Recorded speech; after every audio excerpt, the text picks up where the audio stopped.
ಪ್ರಿಯರೇ,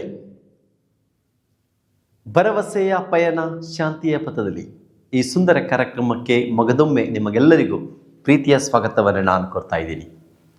ಇಂದಿನ ಈ ಸಂಚಿಕೆಯಲ್ಲಿ ನಾವು ದೈವಿ ಪ್ರೇರಣೆ ಇದರ ಬಗ್ಗೆ ನಾವು ಧ್ಯಾನಿಸ್ತಾ ಇದ್ದೀವಿ. ನಮಗೆ ಕ್ರೈಸ್ತರಿಗೆ ಪವಿತ್ರ ಗ್ರಂಥ ಬೈಬಲ್. ಈ ಬೈಬಲ್ 2 ಭಾಗಗಳಾಗಿ ವಿಂಗಡಿಸಲಾಗಿದೆ, ಹಳೆ ಒಡಂಬಡಿಕೆ ಹಾಗೂ ಹೊಸ ಒಡಂಬಡಿಕೆ. ಈ 2 ಒಡಂಬಡಿಕೆಯನ್ನು ಸಿದ್ಧಪಡಿಸಲು ಅನೇಕ ವರ್ಷಗಳು ತಗಲಿದೆ ಹಾಗೂ ಅನೇಕರು ಈ ಪುಸ್ತಕಗಳನ್ನು ಬರೆದಿದ್ದಾರೆ. ಮಾನವನ ಬರವಣಿಗೆಯ ಮುಖಾಂತರ ದೇವರು ತಮ್ಮ ಶಕ್ತಿಯನ್ನು, ಅದ್ಭುತವನ್ನು ಪ್ರಕಟಿಸಿದರು. ದೇಯಿ ವರ್ಬಂ ನಮಗೆ ಹೇಳುವ ಪ್ರಕಾರ ದೇವರು ಮನುಷ್ಯನನ್ನು ಉಪಯೋಗಿಸಿದರು. ಮನುಷ್ಯನ ಬರವಣಿಗೆಯ ಮುಖಾಂತರ, ಯೋಚನೆಯ ಮುಖಾಂತರ ದೈವ ಚಿತ್ತವನ್ನು ಪ್ರಕಟಿಸಿದರು. ಆದುದರಿಂದ ನಮಗೆ ಪವಿತ್ರ ಪುಸ್ತಕ ನಮಗೆ ಲಭಿಸಿದೆ. ಪವಿತ್ರ ಪುಸ್ತಕದಲ್ಲಿ ಬರೆದಿರುವ ಪ್ರತಿಯೊಂದು ವಾಕ್ಯಗಳು ಮನುಷ್ಯನು ಬರೆದರೂ ಕೂಡ ಆ ಮನುಷ್ಯನ ಬರವಣಿಗೆಯಲ್ಲಿ ದೇವರ ಚಿತ್ತ ಇದೆ, ಪವಿತ್ರಾತ್ಮರ ಶಕ್ತಿ ಇದೆ.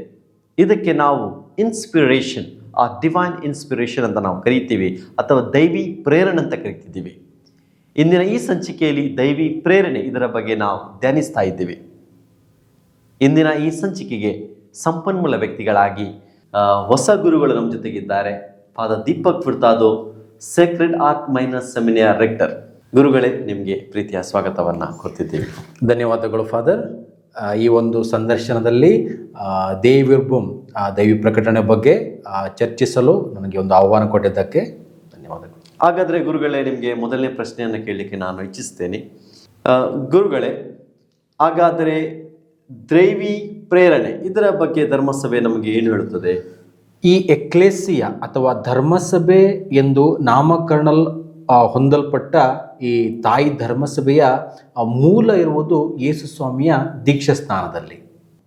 ದೇವರ ವಾಕ್ಯದ ಸಂಗ್ರಹವಾದ ಬೈಬಲ್ನ ಆಧಾರ ಸ್ತಂಭ ಯಾವುದು, ಅದನ್ನು ಬರೆದವರು ಯಾರು, ಅದರಲ್ಲಿನ ದೈವಿ ಪ್ರಕಟಣೆ ಮಾನವ ಕಲ್ಪಿತವೋ ಅಥವಾ ದೈವಿ ಪ್ರಕಟಣೆಯೋ ಎಂಬ ಜಿಜ್ಞಾಸೆ ಉಂಟಾದಾಗ ಉತ್ತರಗಳು ನಮಗೆ ದೇವಿ ವರ್ಬಂನ ಅಧ್ಯಾಯ 11ರಿಂದ 13ವರೆಗೆ ನಮಗೆ ನೀಡಲಾಗಿದೆ. ಅಲ್ಲಿ ನಾವೊಂದು ಕೊಟೇಶನ್ ನಮಗೆ ಅದರ ಬಗ್ಗೆ ಧ್ಯಾನಿಸಿದ ನಮಗೆ ಹಾಗೆ ಕೊಟೇಶನ್ ಒಂದು ಹೀಗೆ ಬರ್ತದೆ: man must receive the spirit in order to understand word of the spirit. ಅಂದರೆ ಮಾನವ ದೇವರ ವಾಕ್ಯವನ್ನು ಅರಿಯುವ ಮೊದಲು ದೇವರ ಆತ್ಮರನ್ನು ಮೊದಲು ಸ್ವೀಕರಿಸಬೇಕು. ಅಂದರೆ ದೇವರಾತ್ಮ ಅಥವಾ ಪವಿತ್ರಾತ್ಮರ ವಿನಃ ಪವಿತ್ರಾತ್ಮರ ಪ್ರೇರಣೆ ನಮ್ಮಲ್ಲಿ ಇರಲು ಸಾಧ್ಯವಿಲ್ಲ. ಪವಿತ್ರಾತ್ಮರ ಪ್ರೇರಣೆ ವಿನಃ ದೇವರ ವಾಕ್ಯದ ಅರಿವು ನಮಗೆ ದೊರಕದು. ನಾವು ಇದನ್ನು ಯಾವ ರೀತಿ ಅರ್ಥ ಮಾಡ್ಬೋದು ಅಂದರೆ, ಒಂದು ನೀರಿನ ಸೆಲೆ ಇಲ್ಲದೆ ಅಲ್ಲಿಂದ ನೀರಿನ ಬುಗ್ಗೆಯ ಚಿಲುಮೆ ಬರಲಿಕ್ಕೆ ಸಾಧ್ಯವಿಲ್ಲ. ಫಾದರ್ ಲೂಯಿಸ್ ಅಲ್ಫೋನ್ಸೋ, ಸ್ಪೇನ್ ದೇಶದ ಗುರುಗಳು, ಅವರು ಈ ಇಡೀ ದೈವಿ ಪ್ರೇರಣೆಯನ್ನು ಸಂತ ಪೌಲರು 1ನೇ ಕೊರಿಂಥರಿಗೆ ಬರೆದ ಪತ್ರ ಅಧ್ಯಾಯ 2:13 ವಾಕ್ಯದ ಮೇಲೆ ಆ ಇಡೀ ದೈವ ಪ್ರೇರಣೆಯನ್ನು ಅವರು ಅವರ ಮಾತಲ್ಲಿ ಹೇಳುವುದಾದರೆ, ನಾವು ಹೇಳುವ ವಿಚಾರಗಳು ಮಾನವ ಬುದ್ಧಿಮತ್ತೆಯ ಮೇಲೆ ನಿಂತವುಗಳಲ್ಲ, ಬದಲಾಗಿ ಪವಿತ್ರಾತ್ಮರಿಂದ ನಿರ್ದೇಶಿಸಲ್ಪಟ್ಟವು. ಆಧ್ಯಾತ್ಮಿಕ ವಸ್ತುಗಳನ್ನು ಆಧ್ಯಾತ್ಮಿಕವಾಗಿ ತುಲನೆ ಮಾಡಬೇಕು. ಹೇಗೆ ಒಂದು ನಾವೆ ಗಾಳಿಯ ಅವಶ್ಯಕತೆ ಅದಕ್ಕಿದೆ, ಅದೇ ರೀತಿ ಧರ್ಮಸಭೆ ಎಂಬ ಈ ನಾವೆ ಕೂಡ, ಈ ಧರ್ಮಸಭೆ ಎಂಬ ಈ ನಾವೆಯಲ್ಲಿ ನಾವು ಸಾಗುತ್ತಿರುವಾಗ ಅದನ್ನು ಮುನ್ನಡೆಸುವವರು ಈ ದೇವರ ವಾಕ್ಯ ಅಥವಾ ಈ ಬೈಬಲ್. ಪವಿತ್ರಾತ್ಮರಿಂದ ಪ್ರೇರಣೆಯನ್ನು ಹೊಂದಿ ತನ್ನ ದಿಕ್ಕನ್ನು ಸರಿಯಾದ ಸಮಯಕ್ಕೆ ಅರ್ಥ ಮಾಡಿಕೊಂಡು ಬದಲಾಯಿಸುತ್ತಾ ಅಥವಾ ಆ ಒಂದು ನಿಜವಾದ ಸರಿಯಾದ ದಿಕ್ಕಿಗೆ ಅದು ಮುಂದೆ ಸಾಗುತ್ತಿದೆ. ಹೇಗೆ ನಾವು ಹೇಳ್ತೇವೆ, ನೀರು ಒಂದೇ ರೀತಿಯಾಗಿ ಇರಲಿಕ್ಕೆ ಸಾಧ್ಯವಿಲ್ಲ. We can't step into the same water. ಅದೇ ರೀತಿಯಾಗಿ ನ್ಯೂಮ ಅಥವಾ ನಾವು ಏನು ಆತ್ಮ ಅಂತ ಹೇಳ್ತೇವೆ, ಅದು ಒಂದೇ ರೀತಿಯಾಗಲಿಕ್ಕೆ ಸಾಧ್ಯವಿಲ್ಲ. ದೇವರ ಆತ್ಮ ಹೀಬ್ರು ಭಾಷೆಯ ರೂಹ ಅಥವಾ ಗ್ರೀಕ್ ಭಾಷೆಯ ನ್ಯೂಮಾ, ಬೇರೆ ಬೇರೆ ಭಾಷೆಗಳಲ್ಲಿ ವಿವಿಧವಾಗಿ ಅದನ್ನು ತರ್ಜುಮೆ ಮಾಡಲಾಗಿದೆ. ಬೈಬಲನ್ನು ನೋಡಿದವರು ಕೂಡ ತಿಳಿಯುವ ಒಂದು ಸೂಚಕದ ವಿಚಾರ ಅಂದರೆ, ಬೈಬಲ್ನ ಮೊದಲನೆಯ ವಾಕ್ಯ ವರ್ಸ್ ಪ್ರಾರಂಭವಾಗುವುದು ಪವಿತ್ರಾತ್ಮರಿಂದ, ರೂಹದಿಂದ. ಕೊನೆಯ ವಾಕ್ಯ ಪ್ರಕಟಣೆಯ ಗ್ರಂಥ ಅಧ್ಯಾಯ 22:17 ಕೂಡ ಪವಿತ್ರಾತ್ಮರ ಕೃತ್ಯದಿಂದಲೇ, ಪವಿತ್ರಾತ್ಮರ ಕೆಲಸದಿಂದಲೇ ಅದು ಸಂಪೂರ್ಣತೆಗೆ ಅಥವಾ ಅದು ಮುಕ್ತಾಯವಾಗುವುದನ್ನು ನಾವು ಕಾಣ್ತೇವೆ. ಧನ್ಯವಾದಗಳು ಗುರುಗಳೇ. ಹಾಗಾದರೆ ದೈವಿ ಪ್ರೇರಣೆ ಮತ್ತು ಪವಿತ್ರಾತ್ಮ ಇದಕ್ಕೆ ಏನು ಸಂಬಂಧ? ಪವಿತ್ರಾತ್ಮರಿಂದ ಸೃಷ್ಟಿ ಹೊಸ ಜೀವವನ್ನು ಪಡೆಯುತ್ತದೆ. ಅದೇ ಆತ್ಮರಿಂದ ಅದು ಹೊಸ ಭರವಸೆಯನ್ನು ಪಡೆಯುತ್ತದೆ. ನಾವು ಎಜಕೀಯಲ ಗ್ರಂಥ 37 ವಾಕ್ಯ 1-14 ನಾವು ನೋಡ್ತೇವೆ. ಒಣ ಎಲುಬುಗಳು ಈ ಒಂದು ಹೊಸ ಜೀವವನ್ನು ಪಡೆಯುತ್ತವೆ. ಯೇಸುಸ್ವಾಮಿ ನಿಕೋದಮನಿಗೆ ಹೇಳುವಂತೆ, ಆತ್ಮರು ತಮಗೆ ಬೇಕಾದಲ್ಲಿ ಚಲಿಸುತ್ತಾರೆ, ಕೇವಲ ನಾವು ಸ್ವರವನ್ನು ಆಲಿಸಬಹುದು. ಆದ್ದರಿಂದ ಆ ಒಂದು ಸಂಭಾಷಣೆಯಲ್ಲಿ ಯೇಸು ಗಾಳಿ ಎಂಬ ಶಬ್ದದಿಂದ ಪವಿತ್ರಾತ್ಮ ಎಂಬ ಶಬ್ದದ ಕಡೆಗೆ ತಮ್ಮ ಆ ಒಂದು ಮಾತನ್ನು ಅವರು ಸರಿಯಾಗಿ ಅರ್ಥೈಸುವಂತೆ ಹೇಳ್ತಾರೆ. ಈ ದೈವಿ ಪ್ರೇರಣೆ ಏನು ಹೇಳ್ತದೆ ಅಂದರೆ, ದೈವಿ ಪ್ರೇರಣೆ ಸಂತ ಪೌಲರ ಈ 3 ಸಮುದ್ರ ಪ್ರಯಾಣಕ್ಕೆ ನಾವು ಹೋಲಿಸ್ಬೋದು. ಈ ದೈವಿ ಪ್ರೇರಣೆಯ ಅಥವಾ ಈ ನೌಕೆಯ ಮೂಲಾಧಾರವಾಗಿದ್ದು ಈ ಪವಿತ್ರಾತ್ಮರು. ಈ ಧರ್ಮಸಭೆ ಎಂಬ ಈ ನೌಕೆ ಏನು ಸಾಕ್ತಾ ಇರುವಾಗ ಪ್ರತಿ ಬಾರಿ ನಾವು ನೋಡ್ತೇವೆ, ಸಂತ ಪೌಲರ ಆ ಒಂದು ನೌಕಾಪಯಣ ಪ್ರತಿ ಬಾರಿ ಮುಳುಗ್ತದೆ ಅಂತ ಹೇಳುವಾಗ ಸಂತ ಪೌಲರು ಅದನ್ನು ಹೊಸ ಭರವಸೆಯಿಂದ ತುಂಬ್ತಾ ಇದ್ರು. ಹಾಗೆ ಕೆಲವು ನಾವು ನೋಡ್ತೇವೆ, ರೊಟ್ಟಿ ಮುರಿಯುವುದರ ಮೂಲಕ ಆ ಒಂದು ನಾವಿಕರಲ್ಲಿ ಹೊಸ ಚೈತನ್ಯ ತುಂಬುತ್ತಿದ್ರು. ಅದೇ ರೀತಿಯಾಗಿ ದೈವ ಪ್ರೇರಣೆ ಎಂಬುದು ಪ್ರತಿ ಬಾರಿ ಆ ಮುಳುಗುತ್ತದೆ ಎಂಬ ಹಡಗಿಗೆ ಹೊಸ ಶಕ್ತಿಯನ್ನು ತುಂಬಿ ಈ ಧರ್ಮಸಭೆಯನ್ನು ಮುನ್ನಡೆಸ್ತಾ ಬರ್ತದೆ. ಇದನ್ನು ನಾವು ದೇವೋರ್ಬುಮ್ನ ಅಧ್ಯಾಯ 11-13 ನಮಗೆ ಸಂಪೂರ್ಣವಾಗಿ ನಮಗೆ ಅದನ್ನು ತಿಳಿಸಿದ್ದಾರೆ. ಧನ್ಯವಾದಗಳು. ನೀವು ನಮಗೆ ಪವಿತ್ರಾತ್ಮ ಹಾಗೂ ದೈವಿ ಪ್ರೇರಣೆ ಬಗ್ಗೆ ನೀವು ತಿಳಿಸಿದ್ದೀರಿ. ಹಾಗಾದರೆ ಬೈಬಲಿನ ಮೂಲ ಯಾವುದು? ಬೈಬಲ್ ಎಂಬ ಶಬ್ದದ ಅರ್ಥ ಪುಸ್ತಕ. ಅನೇಕ ಶತಮಾನಗಳಲ್ಲಿ ಅದನ್ನು ಸಂಗ್ರಹಿಸಿ ಒಟ್ಟುಗೂಡಿಸಲಾಗಿದೆ. ಇದನ್ನು ನಮಗೆ ತಿಳಿದಿರೋ 2 ಭಾಗಗಳಾಗಿ ವಿಂಗಡಿಸಲಾಗಿದೆ, ಹಳೆಯ ಒಡಂಬಡಿಕೆ ಮತ್ತು ಹೊಸ ಒಡಂಬಡಿಕೆ. ಇದು ಪವಿತ್ರ, ಏಕೆಂದರೆ ಇದರಲ್ಲಿ ದೇವರ ವಾಕ್ಯ ಅಡಗಿದೆ. ಹೇಗೆ ನೋಡಿ, ಜೇನಿನ ಗೂಡಿನಲ್ಲಿ ಅದು ಜೇನಿರುವುದರಿಂದ ಅದಕ್ಕೆ ಯಾವಾಗಲೂ ಬೆಲೆ ಇರ್ತದೆ. ಅದೇ ರೀತಿಯಾಗಿ ಈ ಪುಸ್ತಕ ಉಳಿದ ಪುಸ್ತಕಗಳಿಂದ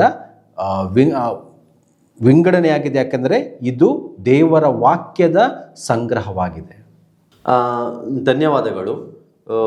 ನೀವು ಪವಿತ್ರ ಪುಸ್ತಕ ಅಂದರೆ ಪವಿತ್ರ ಪುಸ್ತಕಗಳ ಅನೇಕ ಪುಸ್ತಕಗಳ ಗ್ರಂಥ ಅಂತ ಹೇಳಿದ್ದೀರಿ. ಹಾಗಾದರೆ ಪವಿತ್ರ ಪುಸ್ತಕಕ್ಕೆ ಮತ್ತು ಇತರ ಪುಸ್ತಕಗಳಿಗಿರುವ ವ್ಯತ್ಯಾಸವೇನು?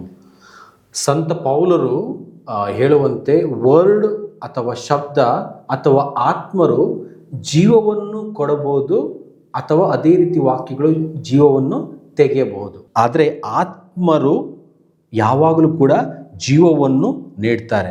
ಉದಾಹರಣೆಗೆ ತಂದೆ ತಾಯಿಗಳು ಹೇಳಿದ ಆ ಮಾತುಗಳು ತನ್ನ ಮಗುವಿಗೆ ಹೊಸ ಜೀವವನ್ನು ಕೂಡ ಕೊಡ್ಬೋದು, ಅಥವಾ ಆ ಮಗುವಿನಲ್ಲಿರುವ ಆ ಒಂದು ಭರವಸೆಯನ್ನು ಇನ್ನೂ ಕೂಡ ಕ್ಷೀಣಿಸಬಹುದು. ಆದರೆ ನಾವು ನೋಡ್ತಾ ಅದರಂತೆ ಬೈಬಲ್ನ ಪ್ರತಿ ವಾಕ್ಯ ಕೂಡ ನಮಗೆ ಹೊಸ ಪ್ರೇರಣೆಯನ್ನು ಕೊಡ್ತದೆ. ಯಾಕಂದರೆ ದೈವಿ ಪ್ರೇರಣೆಯೇ ಆ ಒಂದು ದೇವರ ವಾಕ್ಯದ ಮೂಲವಾಗಿದೆ.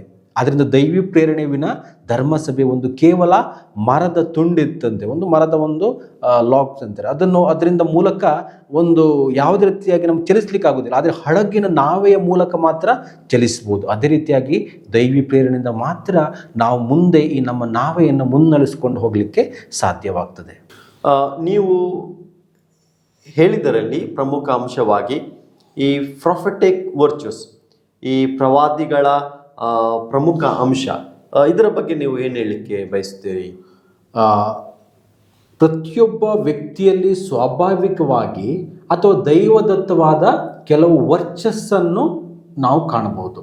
ದೇವರ ವಾಕ್ಯವನ್ನು ಕೂಡಿದ ಆ ವ್ಯಕ್ತಿಗಳಲ್ಲಿ ಇಂತಹ ವರ್ಚಸ್ಸನ್ನು ನಾವು ಕಾಣಬಹುದಿತ್ತು. ವಿಶೇಷವಾಗಿ ಆ ಕಾಲದ ಜನರಲ್ಲಿ ಇದನ್ನು ಅವರಿಗೆ ನೋಡಲಿಕ್ಕೆ ಸಿಕ್ತು. ಆದ್ದರಿಂದ ನಾವು ಹೇಳ್ತೀವಿ, ದೇವರ ವಾಕ್ಯ ಯಾವುದೋ ಒಂದು ಸ್ವರ್ಗದಿಂದ ಮಳೆ ಇಳಿದು ಭೂಮಿಗೆ ತಲುಪಿದಾಗ ಹೇಗೆ ಬದಲಾಗಿ ಹೊಸ ಜೀವನ ಕೊಡ್ತದೆ, ಹಾಗೆಯೇ ಈ ಒಂದು ಮಾನವನ ಮೂಲಕ, ಮಾನವ ಬರಹಗಾರರ ಅಥವಾ ಮಾತುಗಳ ರೂಪದಲ್ಲಿ ಈ ದೇವರ ವಾಕ್ಯ ತಲುಪಿತು. ಇದು ಯಾವುದೇ ರೀತಿಯಾಗಿ ಒಂದು ಸಡನ್ ಆಗಿ ಸ್ವರ್ಗದಿಂದ ಇಳಿದು ಬಂದಲ್ಲ, ಬದಲಾಗಿ ಏನು ಮನುಷ್ಯರಿಂದಲೇ ಅದು ಏನು ಒಂದು ಕಮ್ಯುನಿಕೇಶನ್ ಆಯಿತು. ಆದ್ದರಿಂದ ಇದರಲ್ಲಿ ಆ ಒಂದು ವ್ಯಕ್ತಿಗಳಲ್ಲಿ ನಾವು ಪ್ರವಾದಿಯ ವರ್ಚಸ್ಸನ್ನು ನಾವು ಕಾಣಬಹುದು. ಮೊದಲಿದ್ದಾಗ ನಾವು ನೋಡ್ತೇವೆ, ಈ ಪ್ರವಾದಿಯ ವರ್ಚಸ್ಸು ದೇವರ ಕೊಡುಗೆಯ ವಿನಃ ಮಾನವ ಶ್ರಮದ ಪ್ರತಿಫಲವಲ್ಲ ಎಂಬುದನ್ನು ನಾವು ಅರ್ಥಕೊಳ್ಳೋದು ಅವಶ್ಯಕ. ಯಾಕಂದರೆ 1ನೇ ಕೊರಿಂಥೆಯ ಬರೆದ ವಾಕ್ಯದಲ್ಲಿ ಕೂಡ ಸಂತ ಪೌಲರು ಅದನ್ನೇ ಹೇಳ್ತಾರೆ, ಅಧ್ಯಾಯ 12 ವಾಕ್ಯಗಳಲ್ಲಿ ಎಲ್ಲ